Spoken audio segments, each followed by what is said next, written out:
Good afternoon. I'm 14 First Alert meteorologist Arden Gregory. Here's an outlook at the weekend.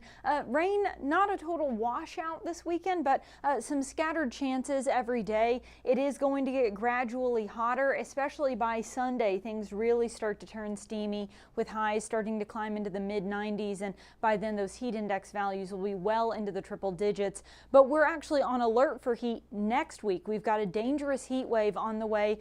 Starting Tuesday, it'll start to heat up Sunday, Monday, but things really kick into high gear Tuesday, and then it continues at least through Friday. It's possible that heat wave could continue even through next weekend. We're talking about heat index values well into the triple digits throughout that time period. So through the next few days, like I said, those temperatures start to gradually pick up, and then we're talking low to mid 90s through the start of next week. Seems like that heat wave really peaks Wednesday, Thursday of next week. That looks like it's going to be the worst of it. Mid to upper 90s is hot in and of itself, but I just want you to look at the dew point trend. This is an indication of the humidity. We've been kind of just in the muggy range here recently. It is sticky out there, but not uncommonly so for late July. As we get into next week, though, notice we sort of up things a level. We go from muggy to just absolutely stifling. Those dew points just right at the top of the chart there on some days next week. So think about just absolute air you can wear kind of humidity on top of a temperature of about 97 degrees. That's the kind of miserable and dangerous heat we're going to be dealing with next week. But between now and then, we've got some scattered rain in the forecast this weekend. Already today, we had one isolated thunderstorm roll through mainly the Henderson area this morning. Then it's been mainly dry out there. We do have a few more thunderstorms bubbling up on the southern end of the tri-state. So most of that rain is to our south, but we do have some rain and a little bit of lightning in southern Hopkins and parts of Muhlenberg County. And other than that, it's actually kind of a mix of sun and clouds out there. We're getting a little more sunshine than I thought we would today. Moving forward, we'll continue to see these isolated rain chances mainly in western Kentucky through this evening, and then an isolated chance of rain anywhere across the tri-state, even into the night tonight. But again, it'll be pretty spotty. I think many of us will stay dry. Just don't be shocked if you do get a shower or a thunderstorm at some point this evening or into the night tonight.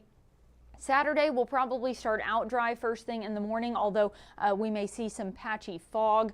Then, much like today, we may catch an isolated shower or thunderstorm somewhere earlier in the day, but much of the day on Saturday looks dry with kind of a mix of sun and clouds. Those rain chances very isolated until we get to Saturday evening. Now, I will say I think this model is being a little bit dramatic about this. I don't think this line will be quite as impressive as what this is showing, but we are expecting a line of some thunderstorms to come in from the northwest late Saturday afternoon into Saturday evening and just kind of sweep through the tri-state rather quickly. Probably best chances from about 4 to 8 p.m., although it could be a little bit earlier or a little bit later.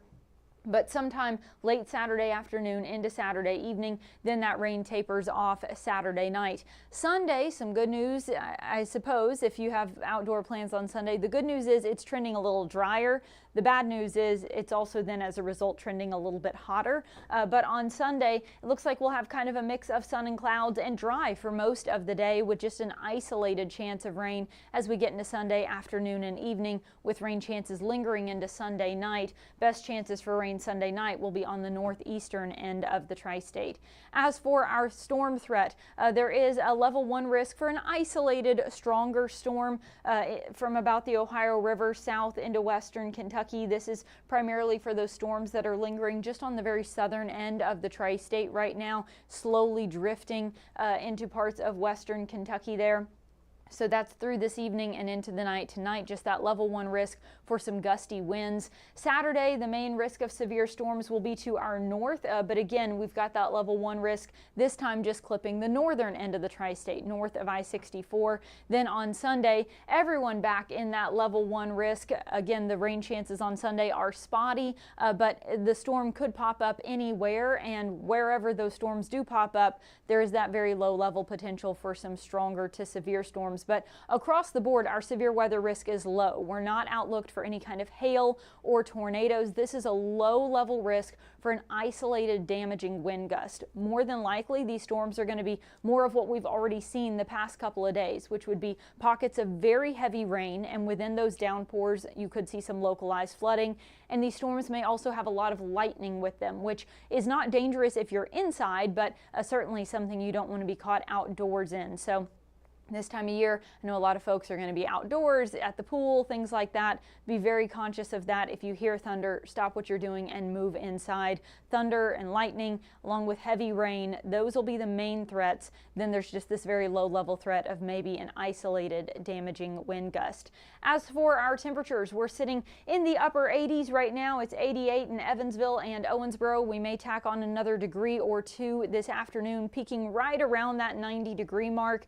Keep in mind, it is a little humid out there, so the temperatures feel more like the upper 90s to low triple digits, which is not uncommon for this time of year.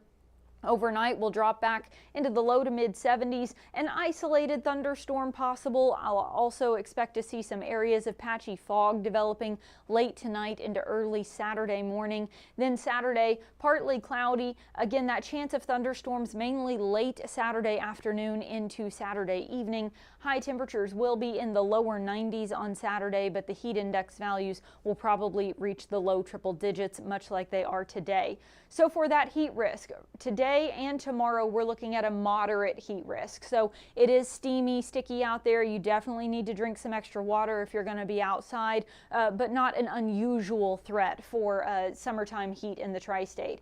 As we get into Sunday and Monday, you'll notice that major heat risk starts to creep in from the southwest. So the heat starts to get a little more concerning, but again, just drink extra water, take care of yourself. I think you'll be all right. By Tuesday, that major heat risk really just takes over, and then even more so as we get into Wednesday and Thursday, and by then we even have these pockets of purple showing up across our region where we could be talking about an extreme heat risk. That's a situation where even being outside for short periods of time, if you're not doing, taking precautions to keep yourself cool, keep yourself hydrated, things could get dangerous fast. This is a high risk of seeing some heat-related illnesses like heat exhaustion or heat stroke, which can be deadly. So please take this seriously. By the middle of next week, we're talking about a pretty serious heat threat, and that could continue beyond that as well. From July 26th up through August 1st, we're outlooked along with much of the middle part of the country as being at a high risk of continuing to see extreme heat. So we've got those alert days on the board for that heat wave Tuesday through Friday. It's possible this could continue through the weekend or maybe even into Monday of the following week. So a pretty major heat wave on the way there. We'll keep a very close eye on that. I'm going to go ahead and wrap up your forecast, but don't go anywhere. Jamie and Rob will be right back with your news headlines. Stay informed on your local news and weather throughout the day by watching the 14 First Alert streaming shows. At 8:30 a.m., get your First Alert forecast to plan the day ahead and catch up on the news that happened overnight with the 14 News Sunrise team. In the afternoon, get the latest headlines, forecasts, and a preview of the stories we're working on with the 14 First Alert streaming show at 2:30. And get an in-depth look at the 14 First Alert forecast so you're ready for the next big thing with the 14 First Alert weather show at 9 p.m. Watch the 14 First Alert streaming show that fits your schedule and works best for you. Streaming on your phone by downloading the 14 News app and the 14 First Alert weather app. On your smart TV by using the 14 News streaming app. And stream anytime on Facebook, YouTube, or on 14news.com. Stay connected and stay informed by watching the 14 First Alert streaming shows on your favorite streaming devices.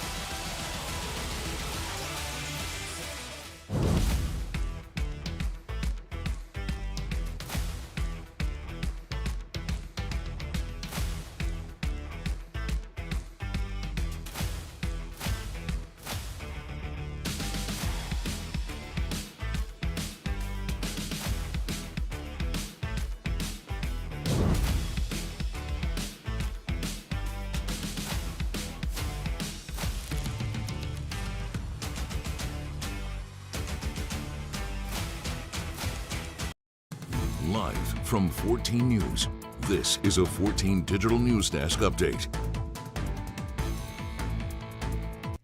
Good Good afternoon, everyone. Thanks for joining us for our 2:30 streaming show. I'm Jamie French. And I'm Robinson Miles. Well, first of all, congrats for making it to Friday, everybody. Yeah. No better way to spend your time than to hang out with us for just a little bit. So we'll try and bring some fun stories for you. We have a couple headlines we're going to go over. First one, maybe not as fun. I'm an immediate disappointment. Heads up for drivers who cross the twin bridges from Kentucky into Indiana, because next week, nearly 200 large concrete beams will be delivered for construction of the I-69 Ohio River Crossing Project. Yeah, so let's get a live look at where those beams will be going this time next week. So the beams will be delivered, and 2 short-term closures lasting about 15 minutes each are expected on the bridge. That's so the delivery trucks can use this path that you're seeing right here on your screen. They need to come around or come down a 41 South, that is, and make that left turn to Waterworks Road going behind Ellis Park. So that's going to shut down the bridge for a little bit. That's going to happen every Monday, Wednesday, and Friday in the afternoons for the next several weeks. This is going to last till September. So we do know this will start on Monday, July 21st, and then we know again Wednesday, July 23rd. So keep that in mind, of course, for the next couple months, I guess, on Monday, Wednesdays, and Fridays. This area that you're seeing right here on your screen will be blocked off completely as they carry in those big concrete beams. I feel like the state of our infrastructure right now is just a pure memory test. We have so much construction going on in different places. Oh, yeah. Not for the faint of heart, but that's just yet another one you got to keep in mind that you might be slowed down if you're going at just the wrong time. Yep. So just to be aware as you're making your plans each day. Yeah, absolutely. Now, the next one, Rob, is a fun one. Go for it. Yeah. Okay. See, I let you down on the first one. This one He's got does it. rule. He's got in Posey County, the prosecutor's office has a new 4-legged team member. They call her Molly the Collie. Oh, my goodness. I love she that has got so on much. a graduation cap and gown, folks. I've never seen anything cuter. I read the script and I was so desperately hoping there was going to be a graduation cap involved, and I'm Oh, so absolutely. glad And there she's got a is. diploma, whole thing. Now, of course, this is because officials say she recently graduated from the Tri-State Canine University. Love. Not just a school. And Canine Angels Therapy Dogs. After 32 weeks of training, Molly is now a certified therapy canine. She sure is. Now, her main job will be comforting victims at the Posey County criminal justice system. Officials say that she's most recently helped comfort a child victim of sexual assault as they were testifying during trial last week. Of course, that could be just a very scary time for a child getting up there on the stand, and sweet Molly just really helped guide them through that. So I think this is such a precious initiative that the prosecutor's office has taken on, and she is just such a precious pup. I love this idea. Oh, same. And like anyone who's had a dog knows that they can So have comforting. Oh, they really can. Oh, There's such a yeah. positive impact on just the state of a home or wherever they Yeah, are. yeah. And, you know, I don't fully understand all the ins and outs of it, but I love the idea of like 32-week training regimen just to get a dog to a point where they're just like the best possible vibes. Oh my goodness! Just, like, nothing the but best love and hang. cuddles and just Love that yeah. so I bet they're so much. fun. That's a program I should have gone into You in should school. have. Just You should like have to went be to the the dog best university. hang. Honestly, I probably would have done better. No, you're great. Oh, Molly's great. thank We're you. excited about this initiative. Right. Such a cool thing. So, of course, we will have all of these stories, plus a whole lot more in a lot more detail later on this evening at 14 News at 4, 5, and 6, and then even later 14 News at 10. That is going to be streaming only. We got a baseball game going that evening, so if you're looking for us, missing us, but also just go to your streaming. We'll be there at 10. Yep. All right. We will wrap things up this afternoon. Thanks for joining us. Have a great weekend.